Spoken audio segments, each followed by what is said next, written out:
All right, so welcome everyone to today's webinar on navigating a new environment.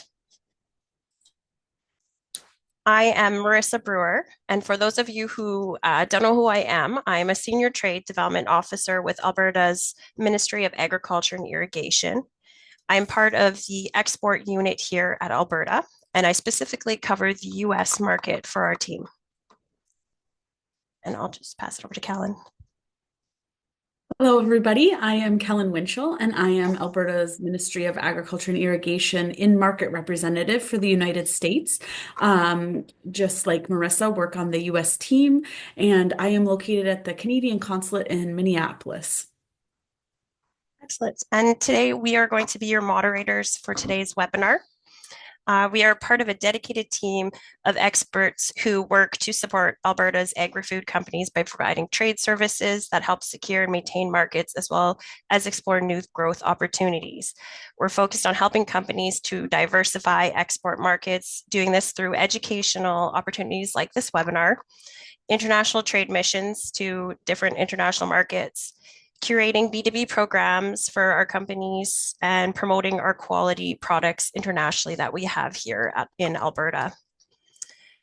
We know that there's a lot of uncertainty and a lot of things going on right now in the trade environment, but we are here to support you and hope that today's session provides you with some valuable insight to help you adapt and begin the conversation of how to unlock success in an ever-evolving trade environment that we're experiencing right now. Today's session will be led by Aaron Rosland, a former Canadian commercial diplomat with 25 years of global expansion experience, along with some special guests will be joining him. He'll introduce them a little later, but Michelle Faffard is one of them, and Kellen. Just before I hand it over to Aaron, just a reminder that we are recording this session and we will be leaving approximately 10 to 15 minutes at the end of the webinar for any questions.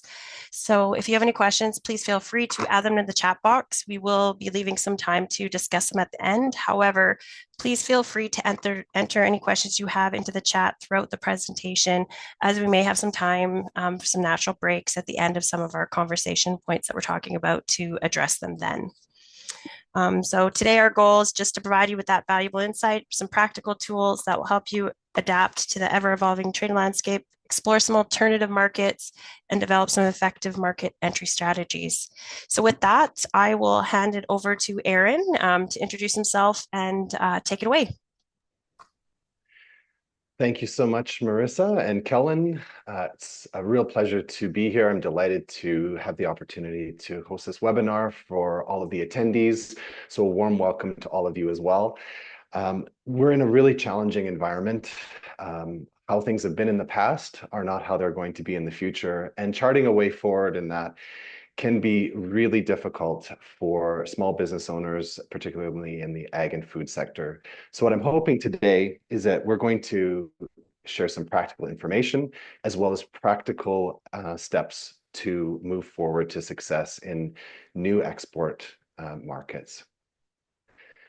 As Marissa said, my name is Aaron Rosland, and I'm originally from Alberta. I grew up just outside of Edmonton on a farm, and I have 25 years of global experience. I started my career actually working for Alberta Agriculture in export promotion and investment attraction throughout the Americas, Europe, and Asia. And then I had the opportunity to do a number of different things. I was a Canadian commercial diplomat for 12 years, working for the province of Ontario, responsible to promote exports and attract investments while being based in key markets. And specifically, I led offices in India, the UK, and Ireland.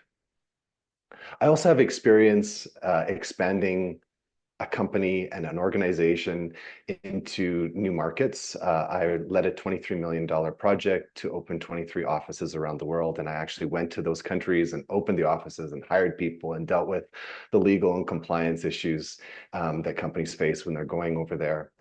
And since I left diplomacy a year and a half ago, I started a program, a practice actually called Rosland Growth Advisory. And I do two things in that. I provide international coaching and commercial support to CEOs and their organizations. And what I do is I work with leaders to bridge their international gaps. I try to help them move from their current state of where they're exporting maybe to one market or not exporting at all, or are looking at internationalization, and help them move to their desired state of actually being engaged in an international world and capitalizing on the opportunities that are there. There's an enormous amount of information that's available. There's platforms, there's support. But what I've found when I talk to leaders as a diplomat is that they were facing a couple of issues. They needed help personally in terms of navigating their leadership in an international space. They needed to understand an action plan and develop an action plan for moving from where they're at to where they want to go. And they also needed some fractional support to help them actually implement this action plan. And so I work alongside the leaders, providing strategy, insight, counsel, develop the action plan, and also we'll do some international commercial support for them, gathering intelligence, identifying opportunities, and cultivating networks. I'm heading off next week to the UK and Germany for a couple clients to do some business development there for them and develop some networks. So that's kind of the context of what I do. And I'm tying all of that into the webinar that I'm presenting to you today. And it's really about helping equip you as Alberta agri-food companies with strategic insights and an action plan, similar to what I would do with my clients, to navigate a new export environment. A couple of considerations that I want to point out to you is that this is intended to be an advisory style presentation.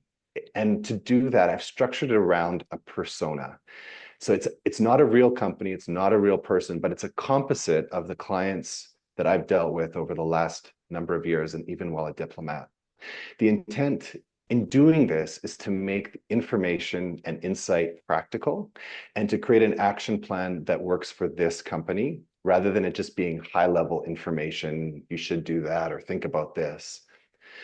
What's important for you as attendees is to take this as an example, as a way forward, as a model to follow. It's not intended to be prescriptive for you that you should do everything that I've structured around for this particular company, but use what I'm presenting to you as a model or a structure to implement your own international expansion plan. And it needs to be appropriate for your own needs and your own goals. So with that, let me introduce today's persona. It's True North Foods. The owner is Sarah Lawson, and she founded the company 12 years ago. It's a company that makes organic snacks and ready meals based on lentils and chickpeas. 60% of her sales go to the US, and it's happening through specialty grocery chains and e-commerce. It's a lean organization like a lot of agri-food companies. She's not only the CEO, but she leads sales and operations. So her time is really precious and she needs to get something happening quickly. She's frustrated like a lot of companies with the instability and with tariffs. And what's important for her is that she doesn't remain a victim of what's going on, being tossed and turned. She wants to have a strategic plan and move forward and letting all the noise around her happen, but she has her own plan. What she wants to do, she has a real desire to grow internationally because she sees the opportunities, but she doesn't want to abandon the US market because, as I said, she has 60% of her sales there. But she's unsure of what other markets to go to, and she needs a market entry roadmap. And this is where her and I come and talk. We identified that she actually has a really compressed timeline. Normally, when we're dealing with normal situations in a stable market, companies can put about 3 years towards entering a new market. But we're in a volatile time. We have a volatile market, and there's geopolitical uncertainty, there's economic uncertainty, lots of people are stressed about what to do. And so we really have a compressed timeline to action this access into new markets. So we're looking at sort of 1 month for preparation, 2 to 3 months for some qualification and implementation, and then the strategic and important work to kind of keep it going is up to 4 quarters. So it's very tight. And sometimes that can be challenging because we're all managing a lot of different things. March Madness is real, but the intention is that by having some sort of an action plan and some insight and some very key steps to work through, we'll be able to move forward with confidence. So this is a plan that I would put together for True North. There's 6 steps, 6 phases, if you want to refer to it that way. The first is assessing. This is where we're going to understand her current export situation and the need for diversification. That's something that needs to happen immediately. Then there's preparation and identification that's going to happen in the next 30 days. Preparation is about getting the company ready and Sarah herself ready for export markets. And identification is about analyzing and selecting export markets that are available. Then within 90 days, we're going to take some action. This is about strategizing what to do in the US, how to activate the US and sort of deal with the uncertainty there, and also exploring new export markets. Then we look at follow-up and advancing in the next 90 to 300 days. So by the end of the year, the end of 2025, the plan is to have something starting in new markets and having the uncertainty dealt with in the US. So what we start with Sarah is the assessment. And when Sarah and I start talking, we realize that actually her 60% of sales into the US market is very common. It's what mirrors most Canadian agri-food companies. And they are exporting about 60% of their exports to the US. This is obvious because the US market is a really dynamic environment. It's got lots of opportunities. It's close to hand. It's easy to access. We've had a really shared relationship for over 100 years, and particularly with CUSMA over the last 30 years, it's made it easy for companies to access it. But what it's done is it's actually caused Canadians and Canadian agri-food companies to be less diversified when they're with their major competitors. So if you look at the US, Brazil, Australia, and the Netherlands, they are far more diversified than Canadian agri-food exporters. This comes from an RBC article, which I really commend to you to take a look at. And I would give that to Sarah as well, was in the Financial Post. Because it does talk about the over-reliance that Canadian agri-food companies like True North has had on the US market. And then Sarah and I talk about why it's really critical. It's not important, it's not a strategic choice, it's critical now to diversify. Three things that I've seen working abroad, which I want to draw to Sarah's attention, is competition. I see businesses from other countries and indeed governments who are aggressively securing alternative markets. I still have a lot of connections with commercial diplomatic colleagues, and they're very active in terms of securing opportunities for their companies in other markets. And companies are moving into other countries. There's also been an enormous amount of global shift. I think in North America, we've been fairly sheltered in having a really solid economy, in having a progressive and welcoming consumer base, that we've somewhat been blinded to what's going on around the world. And there are emerging markets that are outpacing North America in terms of their growth potential. And so this is really important. We're seeing the economy and growth potential shifting from North America to other markets. And the third thing for critical reason for diversification is we've seen the risks that it presents. Relying on one market has been a challenge. It's been an opportunity for True North, but it's also now presenting an opportunity as a challenge, as there's political, economic, and social risks that are coming from relying on the US. So what Sarah needs to do as a result of this assessment is to really accept and see the risk that's existed before all of this has happened, by being dependent on the US market. We also talk about accepting the current export environment has changed. As a side note, I've spoken to a number of people who have hoped that the situation will change or will go back to the way it was. But I think that we're seeing, at least for the next 8 years, the environment has changed. And we need to adapt to that, and we need to really act and move forward. And Sarah also needs to chart a way forward in the US and in new markets fairly quickly, given the short timeframes and the volatility of the market. Then what Sarah and I are doing to work together on the next phase is preparing. This is where we get her and the company ready for export markets. The first thing that I would start with, Sarah, is something that a lot of companies don't necessarily think about. They often act very quickly to secure sales. Let's just export, let's find new clients.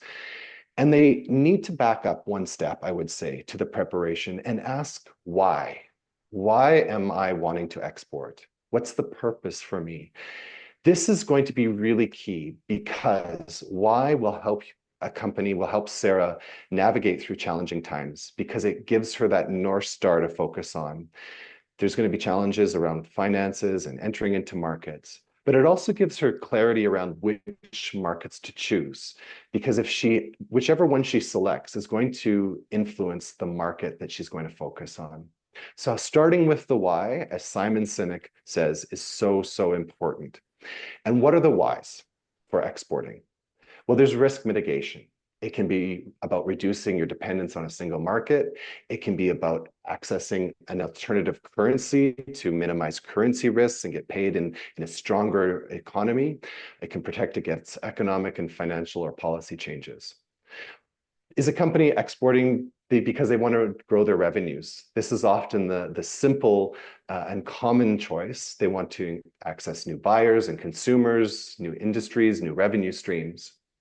Some companies look at exporting as a way to gain a competitive advantage, being more innovative, raising their brand profile, building networks. For some companies, it's about supply chain resilience, being able to select and gain access to new inputs, but also to not be reliant on one chain and one market for distribution. And yet for other companies, there's a desire to optimize their capacity. They're facing seasonal changes in demand, and that they see the ups and downs in the production, which reflects on their workforce. And so they're wanting to level off their production by maybe exporting to other markets that have different seasonal demands. So when Sarah and I talk a little bit, we realize that the first two are the things that she wants to focus on: risk mitigation. She actually wants to get paid in a stronger currency. That's one of the attractiveness of the US market for her. But she also wants to minimize her dependence on the US market. And she also wants to grow her revenue. She wants to access new buyers. She thinks she has a really great product that buyers are looking for. And so she wants to find new consumers that she can access. Sarah and I then talk about the common challenges that she may face as she's looking to export to a new market apart from the US. She could face limited capacity. There's insufficient knowledge in the organization or expertise or even staffing or production. But there are solutions to this. She can access expert guidance, build in fractional or flexible support, and not hire someone full-time. She can experience or develop alternative manufacturing approaches. She could also face financial constraints, lack of funds. Many companies experience a decrease in working capital as they explore new markets. But there are financial supports available to companies, such as insurance, to help guard against any non-payment from buyers or consumers.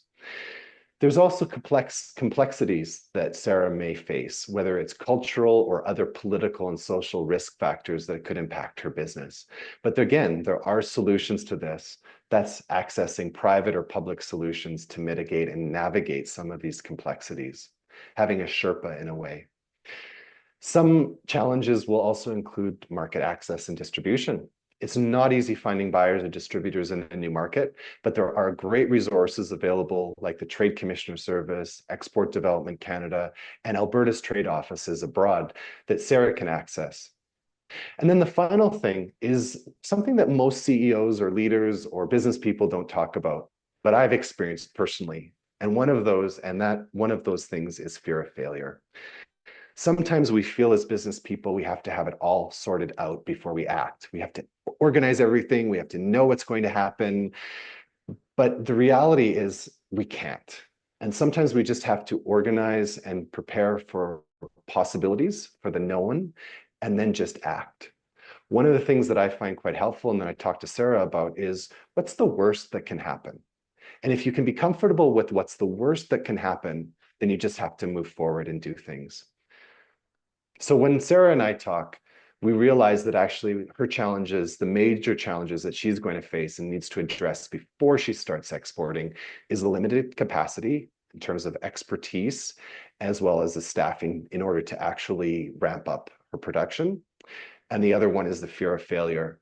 And we're going to address that by having a very logical action plan with tactics and a really good understanding of what she can expect so she can address some of these challenges in advance and increase her confidence. The final thing that Sarah and I talk about is her unique value proposition. It's so important to clarify this. And I can't overstate the importance of clarifying your unique value proposition from the perspective of the buyer.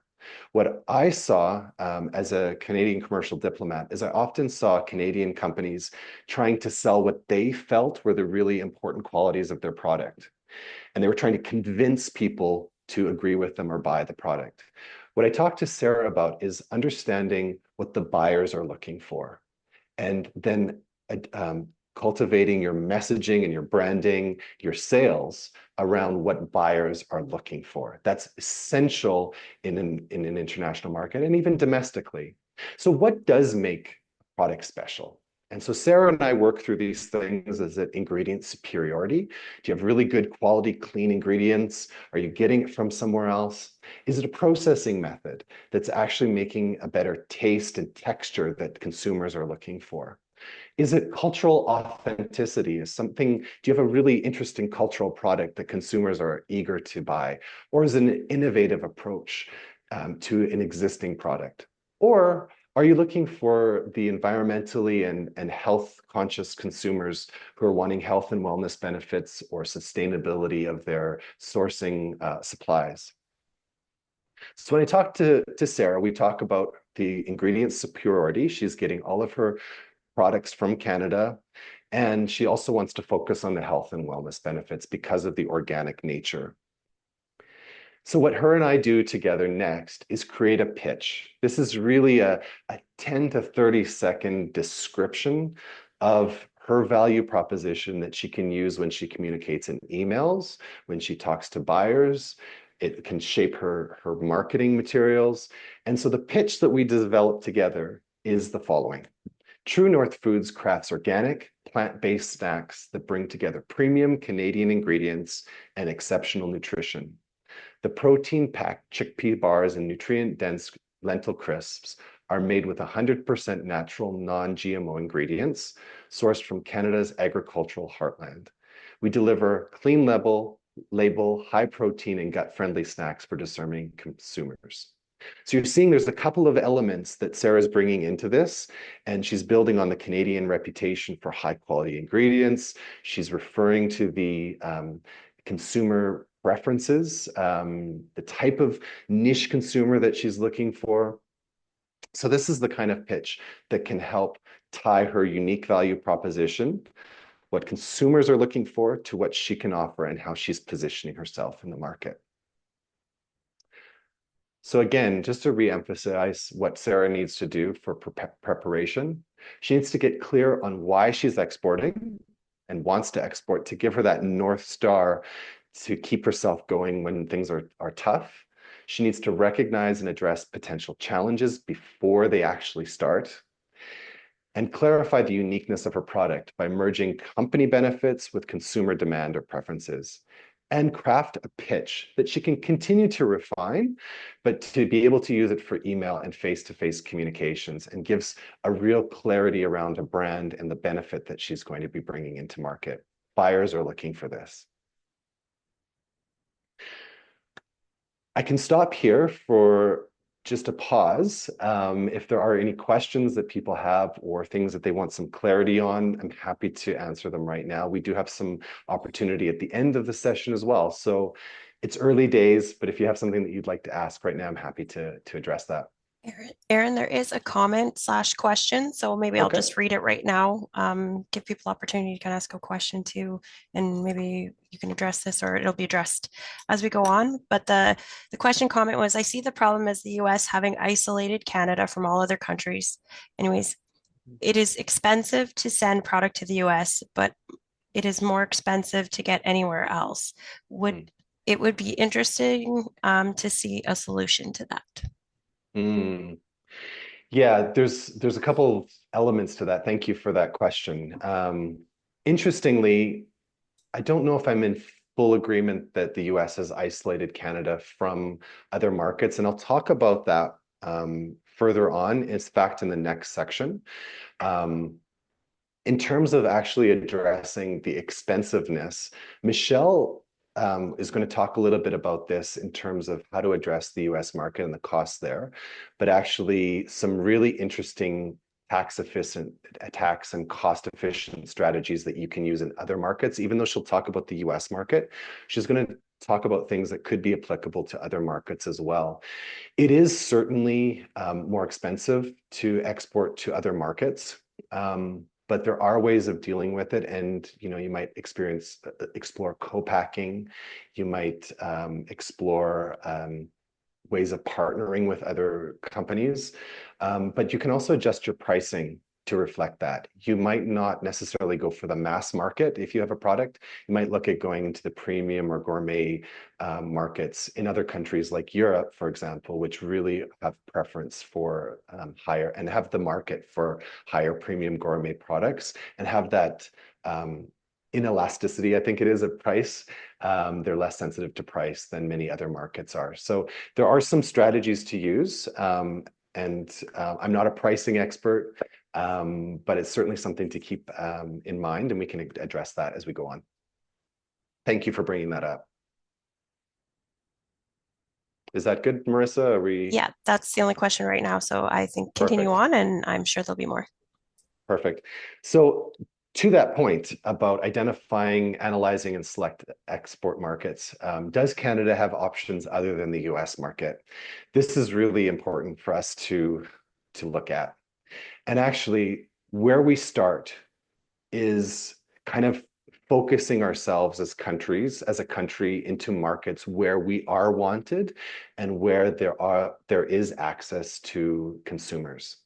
And Canada's free trade agreements give you extensive global access. I can't overstate how incredible these free trade agreements are, and I'll talk a little bit about them, because they're giving you access through 15 free trade agreements. This is the highest number of free trade agreements in the world. No other country has this level of access to 51 countries. That's enormous. That's 60% of the global GDP and 1.5 billion consumers. So it actually triples the number of consumers that you have access to over the US market. Yes, for sure, CUSMA, NAFTA, whatever you want to call it, has been incredibly important and has been valuable in developing the US market. Can't understate that. $1 billion of trade a day goes between Canada and the US.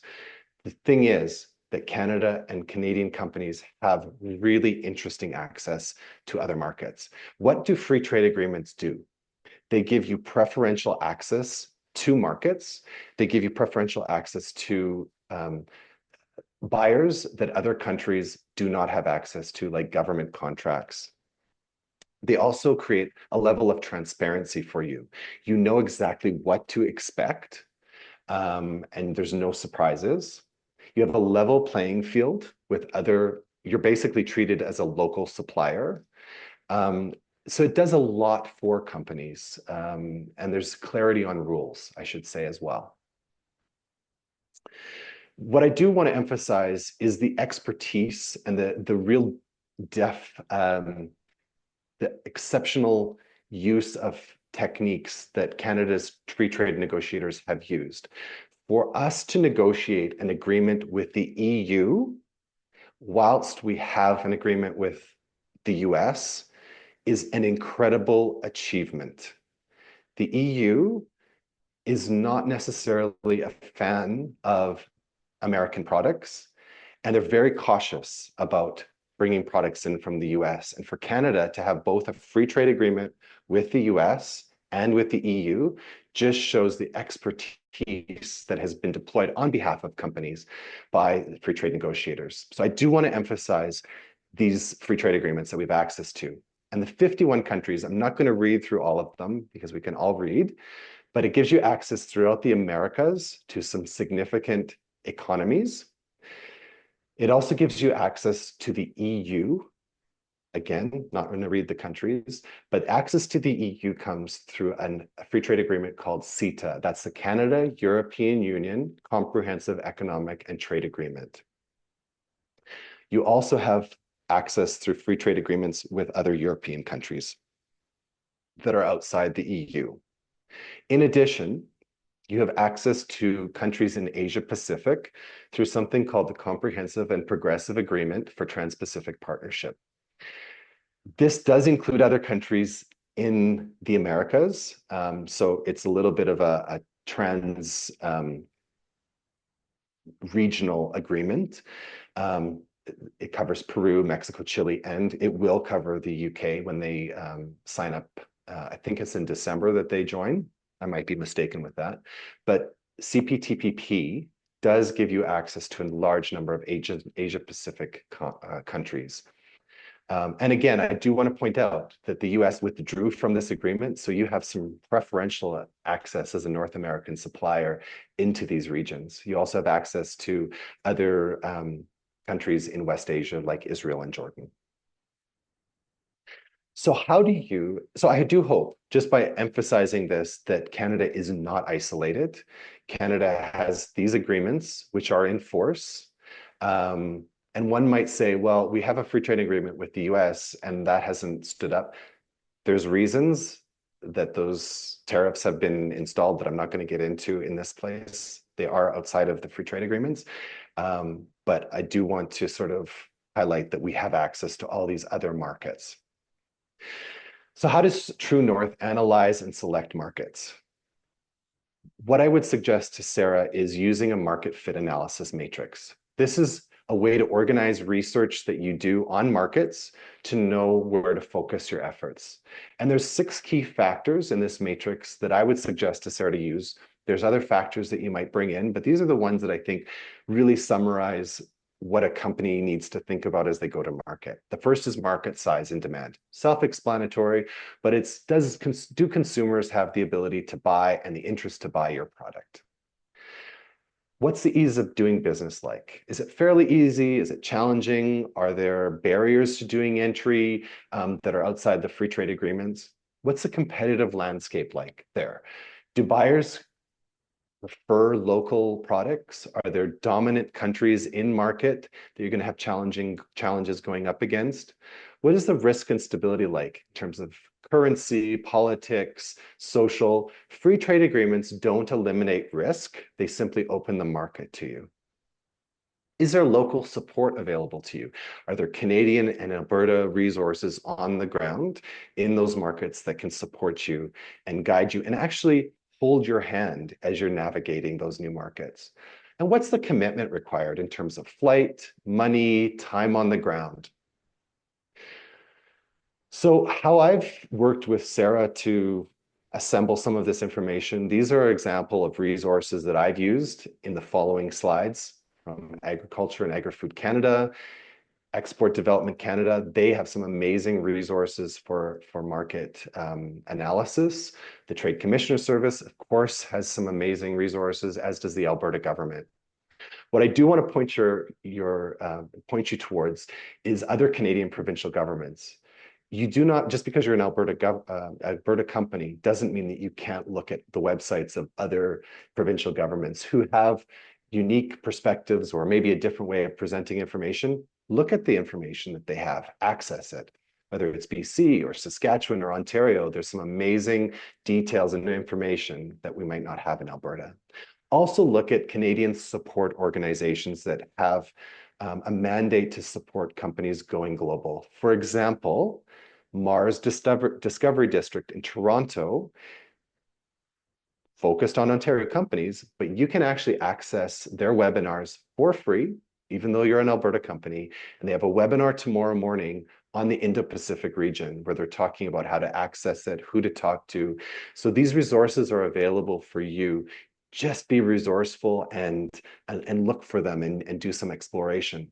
Also look at other countries that have resources for helping their companies export to other markets, whether it's the US government to help their companies access the EU or access Australia, or look at the Australian government, who's going to be mainly focused on the Indo-Pacific or Asia-Pacific region. They'll have resources or intelligence that they would have available for their companies, and likewise for the UK. So don't limit yourself just to what you see available in Alberta. There's a whole raft of resources that I've used to develop my plan for True North. So let's look at the markets in particular. Let's look at the US. And this is a free trade agreement that we have with them under the Canada-US-Mexico agreement. The market fit analysis for the US is going to look like this. It's been Alberta's largest export market, over $40 billion in annual agri-food exports to the US. Strong demand, but there's uncertainty due to tariffs. Ease of doing business, been very easy historically because of the free trade agreement that we have with them, shared regulations, but the new Buy American policies, labeling disputes could create hurdles, as well as challenges moving products across the border. I saw that with Brexit when I was in the UK, and I'll talk a little bit about some of those challenges, which are going to be similar to what we face with the US going forward. Competitive landscape, strong local companies that are being purchased and consumer preferences for those, but Canadian products have been successful in niche and really interesting certain categories. Risk and stability, right now, it is a high risk market for companies to do business. We're looking at profit margins possibly shrinking, border delays, working capital shortages, supply chain issues, the need for companies to absorb costs. Read an article yesterday, Chapman's Ice Cream is now absorbing their costs in order to keep their products in the US market. So this is a real risk and an instability for companies as a result of what's going on in the US market. There is amazing local support in the US market. Kellen is an example of the support that Alberta companies have there, specifically in agri-food, but there's also trade offices and there's embassies and consulates for the Canadian government. The challenge is that support cannot offset the tariffs. The commitment required, this has been one of the reasons for success in the US market. It's easy to travel anywhere in the US, 2 to 6 hour flight. Time on the ground, you can be there 3 to 5 business days and do some really good business development work. And the cost is relatively minimal as well, but there's an expectation for frequent visits. So what can Sarah do in the US market? And so we bring in Kellen to talk a little bit about some potential opportunities for Sarah as she looks at the US market and her 60% there. Kellen, over to you. Hi, thanks, Aaron. So we do want to talk about products with potential in the United States. Of course, the tariffs are going to add some additional cost, and Canadian products will, at the end of the day, be a little bit more expensive. However, buyers are still looking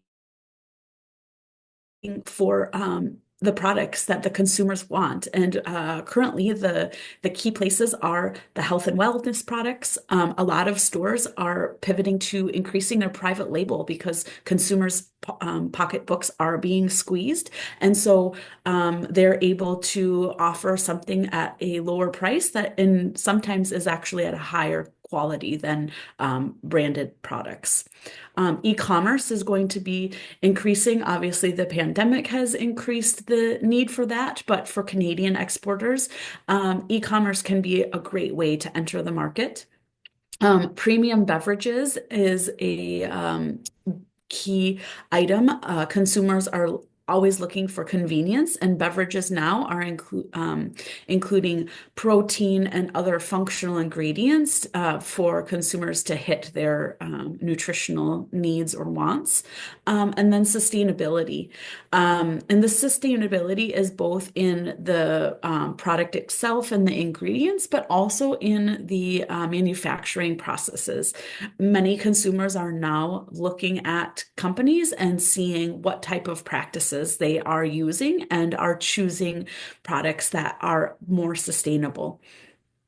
Um, I just want to also note that, of course, that there is going to be competition from US based companies, as well as other international companies. But if your products have the quality and have the taste and have the innovation behind them, buyers are going to take a second look and they're going to have conversations with you to see if we can get your products here. Um, as the tariffs will cost, unfortunately, a little bit more, but in general, it's going to cost you money to come to the US, irregardless of the tariffs. Um, there are listing fees to be with brokers or distributors as even retailers, and it can be estimated up between $30,000 to $50,000. So entering the market is going to be an expense. As well as mentioned, you're going to have expenses for travel and then samples and marketing to lift your brands off the ground for the US market. So things to keep in mind when entering, just that, it will cost you some money, but as mentioned, it's a very large market and the return on investment, if your product's picked up, could be huge. So there are many options in the US for retailers. And one thing that's a little bit different about the US market versus Canada is the fact that it's a lot more regional. So Canada, by far, mostly has national retailers. Well, there are very few national retailers in the US. It's all regional. So making sure that you know of the regionality, what retailers are in each of these regions, will help you decide where you want to go. Specialty retailers also have a huge market subset. And these actually can be great partners for Canadian companies.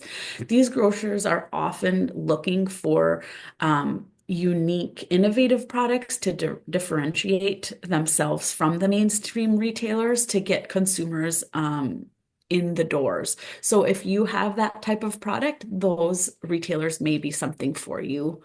And Aaron did mention the idea of co-packing. Co-packing can be advantageous in a tariff world.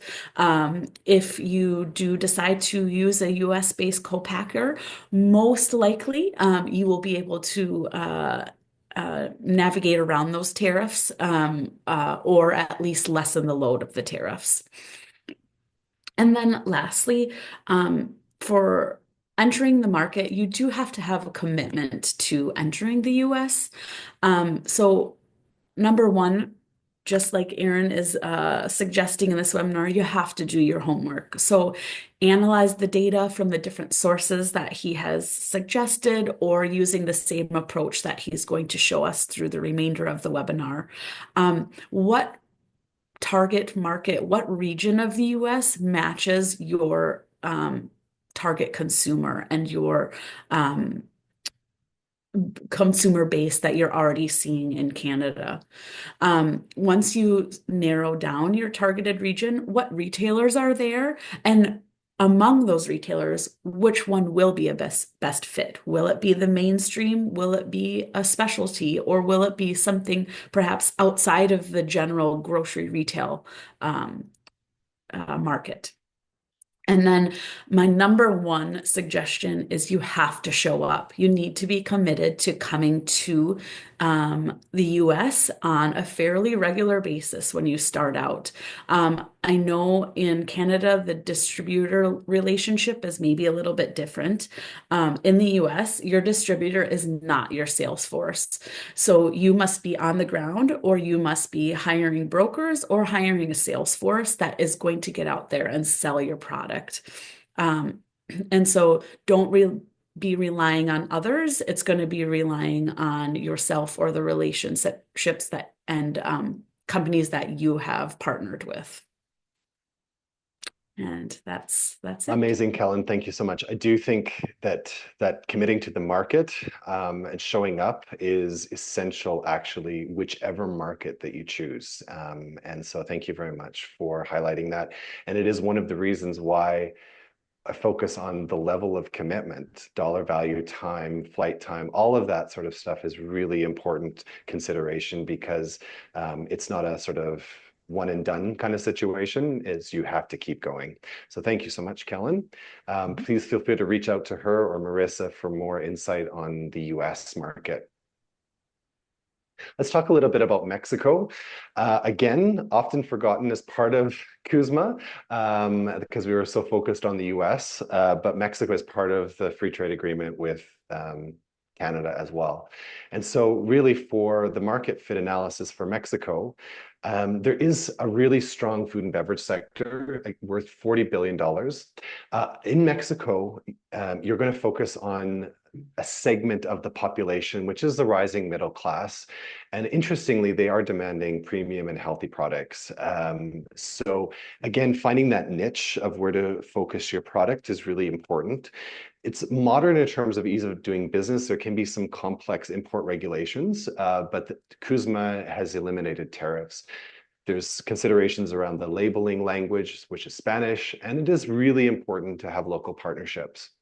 In terms of a competitive landscape, US brands have dominated, but that could be changing given the tariff situation as well. Again, we need to remind ourselves that Canada isn't the only country that has been facing these issues. Mexico is as well. And Canadian products are well regarded in Mexico for their quality. Interestingly, there is one retailer that you might want to take a look at, and that's Soriana. Right now, they're working with around 60 Canadian food products to sort of promote them in the Mexican market. It is a stable environment, mostly with some political and currency risks. And again, the market is very heavily tied to the US, as is Canada. So what happens in the US can impact what happens in Mexico. There is a great amount of support in Mexico. Alberta has a trade office in Mexico, as well as an agricultural representative. Her name is Diana de la Huerta. I don't know if she is on the call today, but I don't know if she wants to come on video and show her face. She's more than welcome and give a wave, but she will be here to answer any questions about the Mexico market. She's much more competent and aware of what's going on there than I am. So it's really important to draw on people's expertise like Deanna. Commitment required.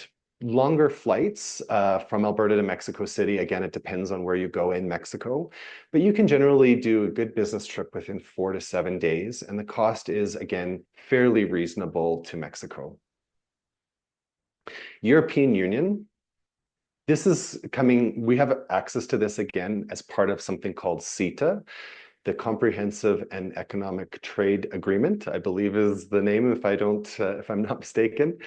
So if we do a really quick and dirty market fit analysis for the EU, and I do want to highlight, this is not in depth. I'm just trying to give you a sense of the kind of work that you need to do and the considerations that you need to have as you look at these different markets. And you might want to look at specific markets rather than a region.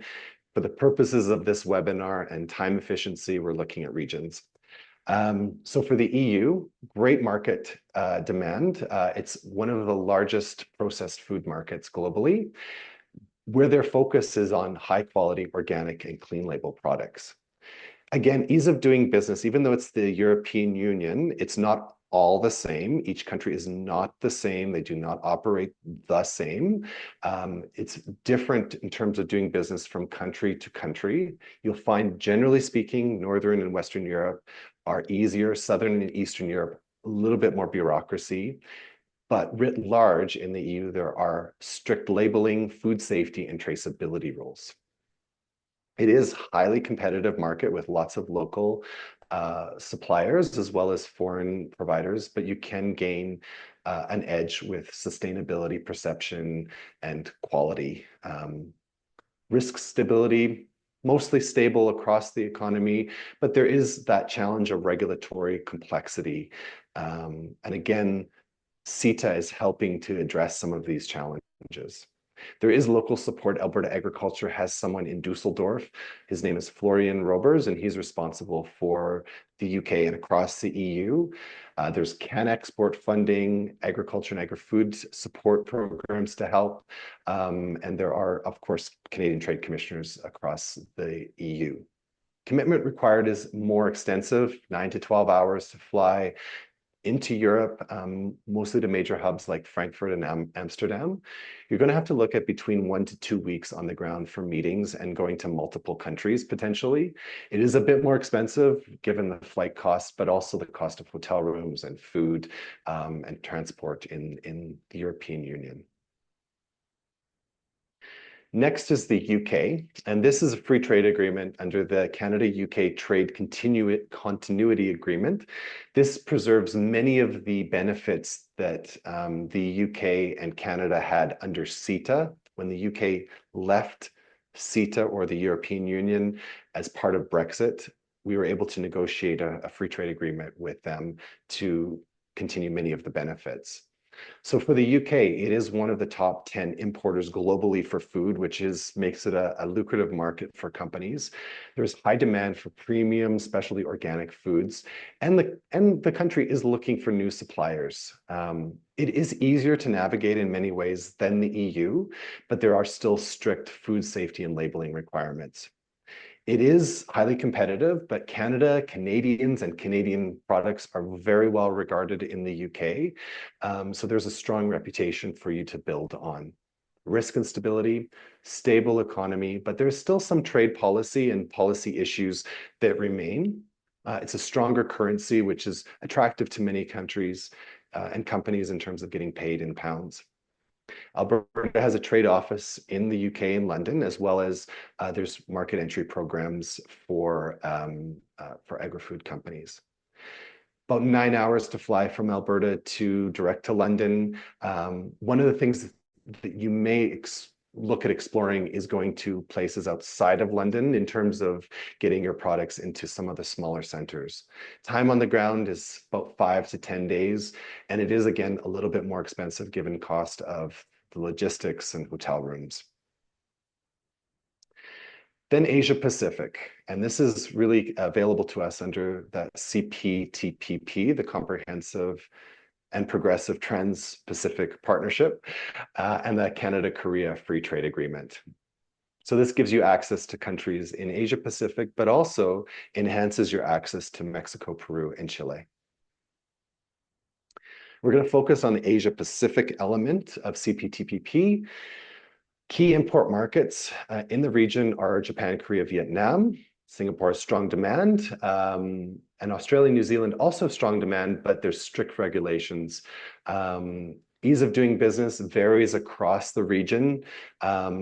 Easy in some countries, a little bit more regulatory challenges in other parts of the region, and then also some preference for local brands in some countries, which can make it challenging to do business and find buyers. It is highly competitive. As I mentioned, it's dominated by local and regional brands, but Canadian products do have a very high quality perception in Japan, Singapore, and Korea. Mostly stable across the region. There are risks and hurdles that are existing in some of the more emerging economies. Alberta has trade offices across the region, and Alberta Agriculture has representatives throughout the region in Japan, South Korea, China, and Singapore. And also the Canadian government has trade offices, as well as undertaking the Indo-Pacific trade strategy. And under that, they've created a regional agri-food office in the Philippines, which is meant to help expand companies' access to the region. Getting to this part of the world is more complicated. It can be between 11 to 24 hours of travel time, depending on where you're going. The time on the ground in the market is a little bit more intense, and you do want to maximize your time there given the logistics and the investment to get to market and the number of countries that you may want to visit. It is a little bit more expensive. It really depends on where you go. Japan, Australia, New Zealand will be expensive. Other countries will be a little bit less expensive.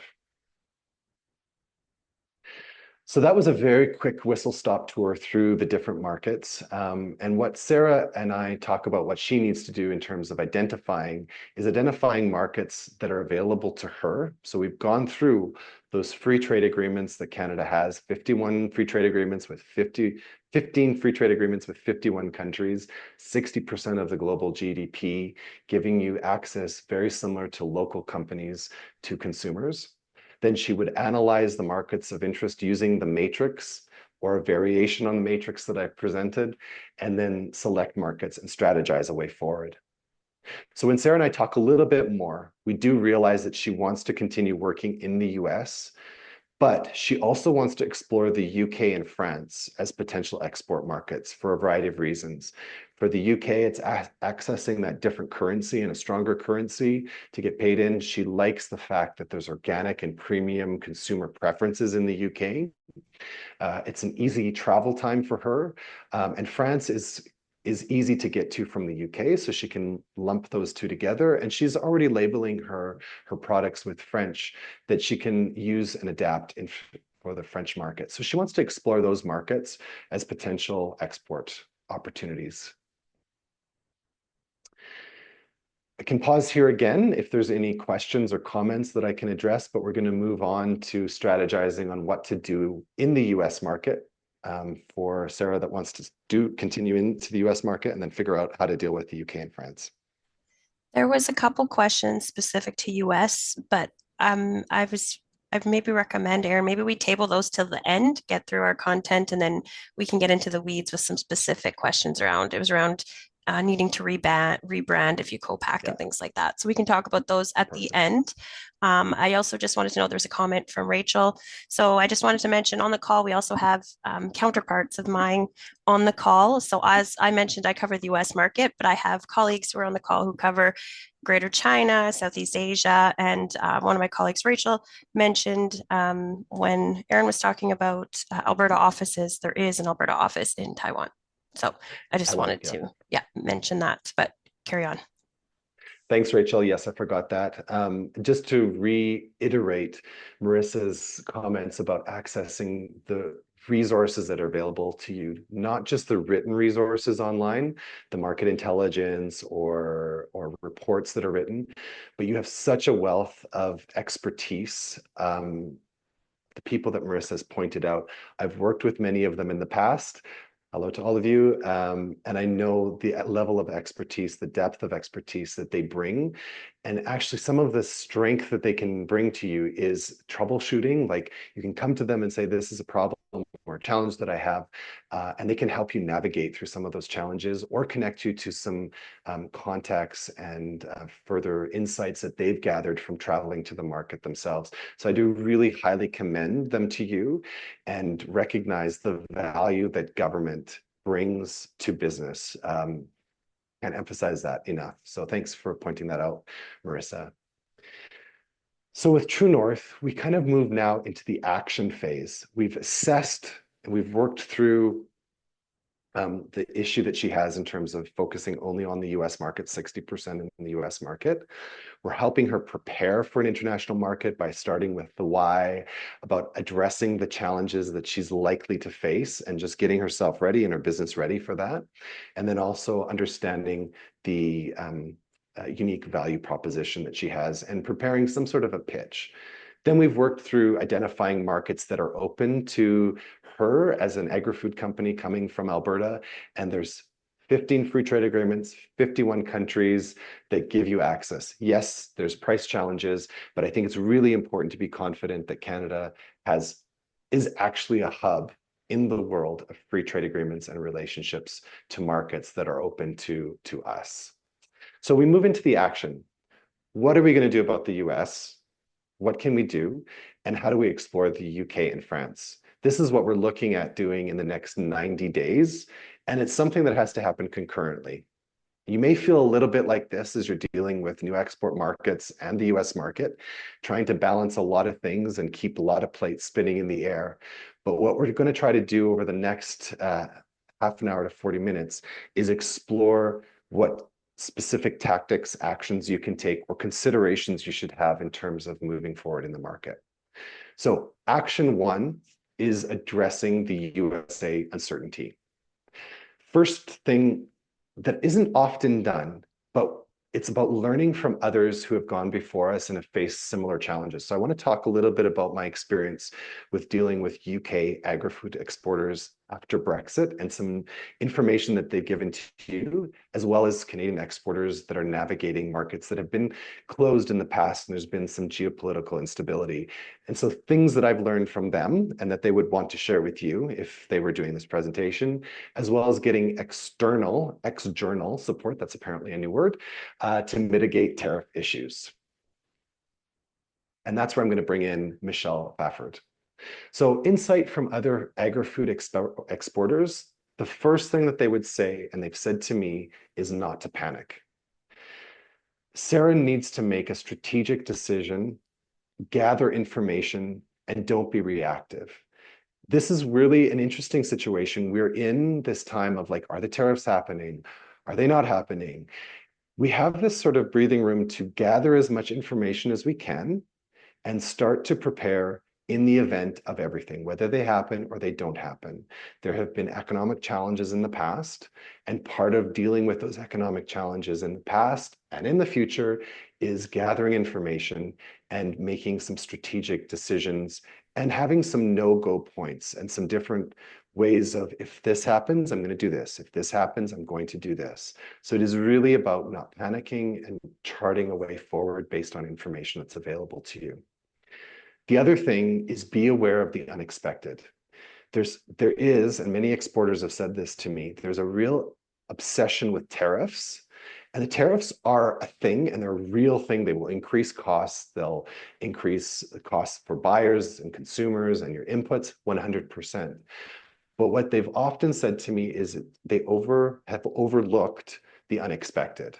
And that is, some exporters have experienced a working capital shortage. They have had a delay in being paid. They've had longer lead times for sales. And so in order to deal with this, what they say to Sarah is develop key relationships to address this in advance. You may not have this issue, but have it in your back pocket that it could be an issue that you deal with. The second thing is anticipate border delays and chaos. Irrespective of when it's going to happen, there will be border delays and chaos. Part of what this is going to be based on, you can see this in how policy is being implemented. Many of the border agents aren't going to know what to do or how to deal with things, and so they're going to be conservative and cautious. And so you may actually find that some of your products are held back. And what do you do if you have a product that's held back that's perishable? Get that action in the event of that happening. Get that sorted out now. Who do you call? What do you do? Don't underestimate supply chain issues. Know your supply chain in detail. Know the supply chain of your suppliers in detail. One company said to me, you need to know this in absolute precision. Examine your contracts. Perhaps there's flexibility in your contracts that allow for renegotiation or flexibility. Just examine them and have discussions with buyers that you have contracts with. Again, going back to what we talked about at the beginning, refine your unique value proposition. Is so important to be clear about what it is that you offer and ensure that you have developed a product or you're developing marketing or communication that demonstrates that your product cannot be gotten from anywhere else. You need to understand, can buyers easily access this? Are you offering something that can't be given anywhere else? So your unique value proposition, again, from the buyers and consumers' perspective, is really important to clarify. And then finally, they would say communicate. Speak to buyers ASAP. Talk to them, tell about the situation, discuss the situation. Can we find a way forward? Also talk to government. The people that Marissa has talked to, has noted, they should be able to help you, help troubleshoot, find ways forward, and also talk to your employees. Sometimes there's a tendency for leaders of organizations to try to figure things out themselves, but you may be surprised by engaging with your employees that they have contacts, they may have knowledge, they are maybe really invested in trying to find you a solution, and they can brainstorm with you on a way forward. So communicate. The next thing that Sarah can do is to mitigate the impact of tariffs on True North. And she can draw on cross-border tax and finance expertise. And this is where I want to bring in Michelle Fafford to talk a little bit about the complexities of these regulations, but also ways of identifying strategic opportunities for tax efficiency to help you manage your costs. So I'm going to turn it over to Michelle now to talk a little bit about what she's done with companies and maybe some considerations. Very high level. This is not meant to be advice or a in-depth consultation, but to give you something that you might want to think about going forward. Thanks so much, Michelle. Thanks, Aaron. I appreciate the disclaimer. Thanks for having me. I'm happy to chat through some of these action items from like a finance and taxation perspective. You definitely don't need me to tell you that taxation can be complicated and scary topic, but mostly it's kind of boring. So I'm going to do my best to keep this in the context of Sarah and True North Foods, and hopefully it'll just get you thinking about your own cross-border needs. So to get started, it's important for Sarah to understand her own operations interaction with the Canada-US tax treaty. This agreement between the Canadian and US taxation authorities aims to avoid double taxation and prevent fiscal evasion. We need to work together to identify any possible risks so that we can implement mitigating strategies to avoid double taxation. A Canadian company like True North Foods may be taxed in the US if it's deemed to have a permanent establishment there. The determination of a permanent establishment involves a detailed analysis of the nature of the business activities. And it's not as simple as, you have a storefront. Companies, as you know, are often forced to adapt to changes in the business environment. When you operate in a cross-border environment, these adaptations can have a significant impact on your tax positions. For example, if Sarah considers altering her operations by warehousing her products in the US, she may be able to avoid some of those border delays that Aaron was referring to, but we need to consider the risk of triggering a permanent establishment. She does have some options to consider that may ease the frustration that she's feeling, but she needs to start thinking about different aspects of her business, such as inventory management, forecasting, and some other efficiencies within her operations. From an inventory management perspective, keeping in mind that tariffs apply to tangible goods, we need to understand the components of her inventory costs, the origin of the materials, and the classification for custom purposes. We want to dive into her inventory costs, looking for opportunities to bifurcate or decouple intangible costs from hard goods.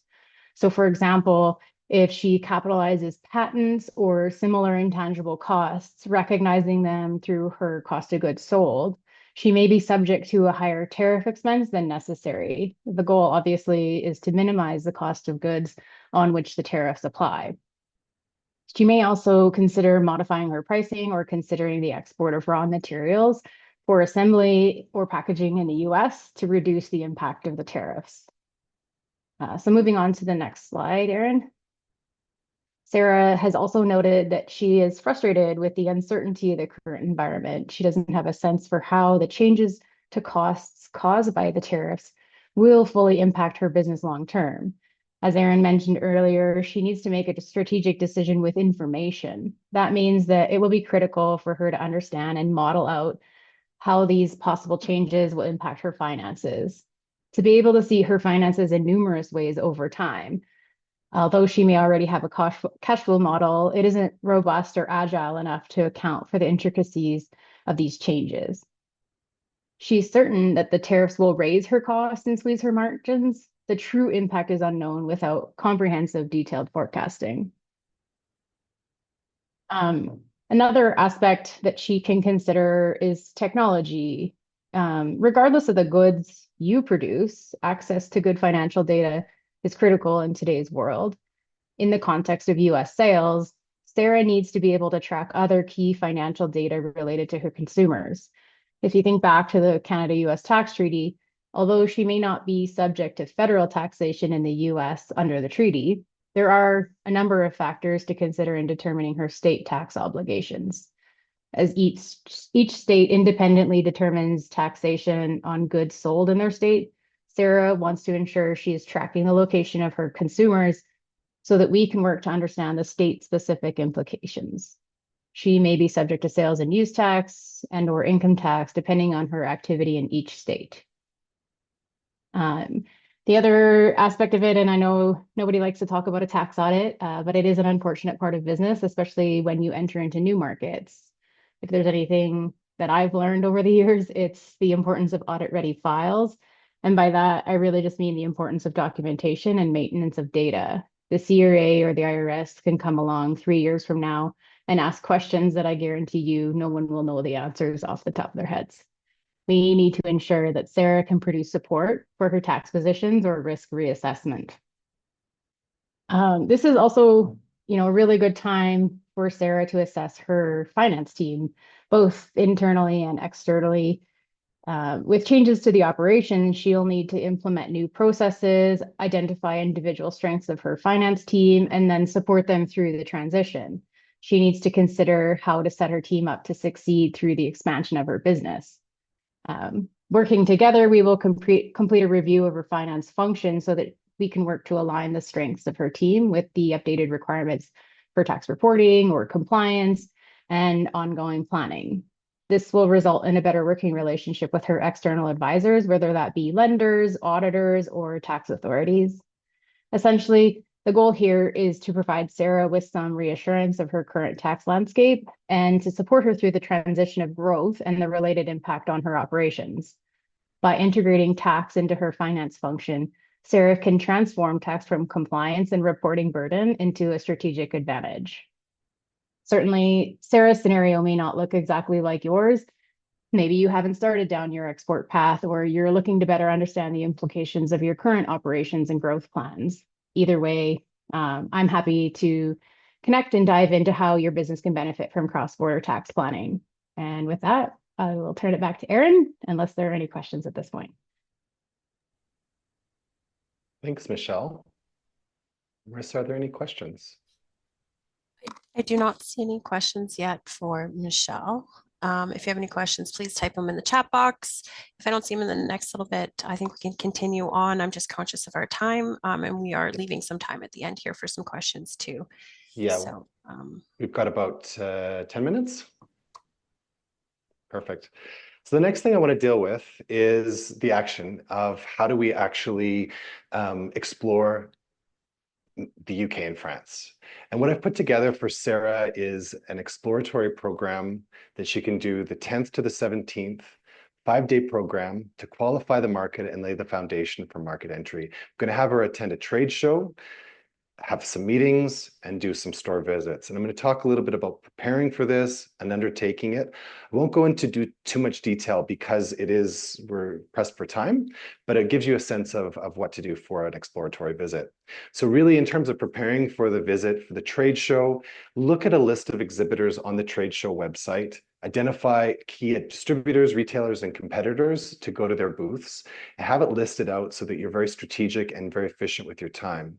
Get a list of attendees in advance, either from the organizers, look at the speakers who are speaking, those are people that you could talk to, or go to last year's attendees on the website. And then review the sessions to see which ones you want to attend so that you are maximizing your time. She's only going to be at the trade show for a day. Setting up meetings with stakeholders, pre-arranged key meetings. I can't tell you how many companies have showed up at a consulate or a high commission asking to meet without having set up a meeting. So please do organize those in advance. It goes without saying. Engage with Canadian officials for introductions, market insights, and asking about stores to tour. Don't just say, can I meet with you? But do you have any insight or people that I should meet when I'm there? And also ask about concurrent events that are happening when you're there. And interestingly, I would already start my follow-up before I start the trip, which means prepare follow-up messages that you're going to send in email to at the end of your meetings, which you just cut and paste for efficiency. Because as the meetings are done, you're just going to be going on from one thing to the next. So have everything organized and ready to go to cut and paste, and be able to send those emails out quickly, and create a framework to organize your notes, documentation, photos that you take. So on Saturday, Sarah's going to fly from Calgary to London. She's going to attend Natural Products Expo. She's going to visit exhibitors. She's going to do a cold approach to relevant speakers, scanning badges as she's walking the aisles, and having her tailored elevator pitch that we talked about at the beginning, ready to talk to people about it, and then attending the sessions. She's going to gather information about gaps in the market, branding, pricing, and buyer engagement by just observing what's going on. And the post-event follow-up is review the information, take some copious notes, make sure you write people's notes about your meetings with people on the back of people's business cards. Business cards are not dead. They're incredibly important. They're a filing mechanism and a way to keep track of information, and follow up within 48 hours with personalized emails using the template that you developed before you actually headed out on the mission. Tuesday, Sarah's going to have meetings with a number of Canadian stakeholders. I've listed them there, but also with some UK stakeholders. She needs to meet industry players to navigate the regulatory requirements and retail requirements, and also evaluate potential partners. Use this as an opportunity to evaluate people face to face. Then on Wednesday, she's going to do store tours. And what I would do if I were in her place is organize the store tours in 3 blocks. The first is in the morning. She's going to tour premium and specialty grocers. You cluster them in one region, so it's an easy, efficient access to all the stores. Access high volume grocery chains, again, in one region of the city. And then in the afternoon, going to discount retailers. When she goes to a store, I'm going to remind her to photograph and document competitor pricing, product placement, branding, engage with store staff and the management just to ask questions. How do you buy? What are consumers buying? Comparing the findings across different stores to refine her strategy, and then identify potential retail partners and channels. Because it's easy to travel from London to Paris, she's going to jump on the Eurostar in the evening. It's a just over 2-hour trip to Paris. And then on Thursday, she'll have meetings in Paris, similar with Canadian stakeholders and French stakeholders. I'm going to encourage her to meet with the organizers of a trade show that's happening in end of November, December, just to see if she wants to exhibit or just attend and get a little bit more information about the value for her. And she's also going to meet with distributors, importers, or wholesalers. And then she's going to do store tours on Friday in much the same way that her and I have organized her tours for London. And then she's going to fly on the Saturday from Paris to Calgary. So it's a trip to market to Europe to evaluate 2 key markets. She's dedicated she's dedicated a week to this trip, and she's able to then take action. What she needs to do concurrently is address the USA uncertainty in the next 90 days and undertake this exploratory visit to the UK and France. The next element is the follow-up to her trip to the UK and France. This is where she needs to communicate with her existing US buyers, and she needs to act on the advice from Allier to respond to the tariffs, if applicable. She's going to review the exploratory visit to the UK and France and figure out where does she fit? How does the information that she's gathered help her navigate the market going forward? She's then going to connect with the contacts that she made and prioritize those contacts that she wants to have further engagement with, and share requested product samples or pricing details. She's going to aim to convert the UK into sales. That's the market she wants to focus on initially. That's her market A. So she'll prioritize buyers and distributors. She'll talk to them maybe about some small scale shipments. Can she do some samples to get some interest generated in her product? And then also look at compliance for the UK market. What I'm going to encourage her to do is at this time also evaluate what she needs to do for future UK work.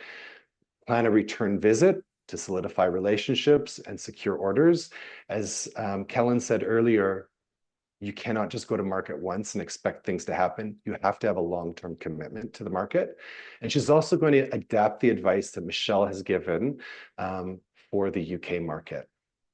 So again, what she needs to do to follow up is to revisit and refine the USA approach, assess findings from her UK and France visit, and then advance her business development work from the UK and France.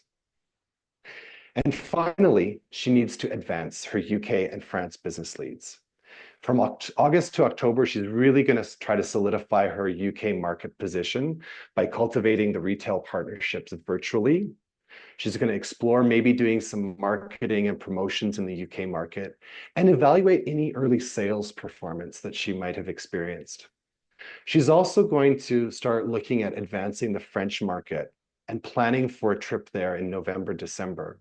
And she's again going to visit the UK and France. So she'll visit her UK contacts, buyers, partners that she's looking at, maybe do some more evaluation of her sales leads that she has in the UK.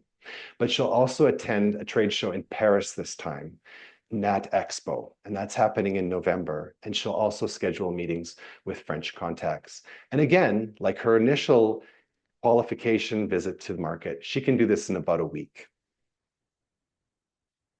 So what does Sarah need to do to advance? Solidify her UK market opportunities once she started to cultivate the sales leads and plan for a follow-up visit to the UK and France by the end of the year. So today we have really moved at pace through a plan that I developed for True North. We've worked through assessing the current export market. We've prepared Sarah and her company for export markets. We've identified and looked at how do we qualify and select markets. We've outlined some action she can take, some follow-up to take, and then what she needs to do to advance her work in the new export markets. Again, this is an example of a practical action plan for True North to navigate new export markets. You all need to develop yours. Do not necessarily just implement what I've given or choose the UK and France. You need to choose markets that work for you. So some final words as I tie it up. Lack of export diversification is risky. We've all seen that. It's really important to diversify for a number of reasons. But you also have to choose the right market. And you can do this through a market fit analysis matrix, which I've demonstrated to you. And then having a structured approach to market entry works, which is go into the market, qualify, and start to develop and advance the market as you move through. Building relationships is so important. Trade commissioners, local representatives, and persistence in the market will pay off. You also don't have to do this alone. There's an enormous amount of resources available for you, both people and written resources that you can draw on. Do not think that you have to do this alone. And my final word is just to say, just get started. You're not going to have everything perfected. You're not going to have everything organized perfectly. Just get started and things will come together as you move forward. So thank you very much for the opportunity to share these thoughts with you, this approach with you. I wish you great success as you explore new markets and you work through the challenges that we're facing in the US market as well. Thank you. Thank you, Aaron. So we'll jump to some questions. We'll go back to those first two questions we had during the presentation that related to the US. So we'll start with the first one. When co-packing in the US, would we need to rebrand? So Kellen, if you want to take a stab first. Sure. In general, there would be no need to rebrand. However, I would caution if this is going to be your first entry into the market, you do need to do some homework to see if there already are brands in the US that use your name or similar names. There are some websites you can go on to look up business names. You can contact me directly and I can assist you in getting those. So I would just say in general, if you're co-packing, no, you use your same brand, your same packaging, everything, and they just make your product there for you, package it up, and it gets sent out. Otherwise, just cautioning, making sure that your brand is not already in use in the US market. Yeah, and just double checking with the regions, right? Like state specific. So I guess that kind of comes, making sure that that state you're in doesn't have any special regulations or hoops you have to jump on top of what you would in some of the other states. Okay, the next question was, when co-packing in the US, would you circumvent the need for an importer as well? How would the cash flow channels over the border look like then? I unfortunately don't have the expertise to speak to the second part of the question. Perhaps maybe Michelle might have a little bit of an idea for that. But as far as an importer, you would not necessarily need an importer unless you're going to be importing ingredients. And a lot of times the co-packer would be that importer for you because they would be bringing the products to their manufacturing facility. But for the finished product, you would not need one if it's co-packed in the US. You would, however, need distribution channels. Michelle, do you have anything to add on the tax side of thing before I jump in? Yeah, I mean, you can get into some intricacies with that one, but it really is going to depend on that relationship with the co-packer and then if you don't have a co-packer, where is that importer? What's your relationship with an importer? Unfortunately, the answer from a tax perspective is always it depends. And a lot of the detail is within the contract with the other party, and so it depends. And that's what I was going to add to as well is I guess each situation is going to be slightly different and might have different tax implications that apply, or whatever state you're in might have different rules. So it's important, I think, to understand what your situation is. And, there is experts out there, finance experts or other tax experts out there that you could potentially lean on to who have more experience in that to kind of help you figure out what your options are, best approach to tackle that situation if as you're looking and planning to look at that. Okay, let's see what other questions we have. Do we have any trade agreements with India? And before somebody answers that, I was just going to add, we forgot to mention on one of the slides, Malaysia is also part of the CPTPP. It was pointed out to me by one of my colleagues. So that is another one that you wouldn't have seen on the slide, but it is part of the CPTPP. That's a mouthful. Okay, so the question, do we have any trade agreements with India?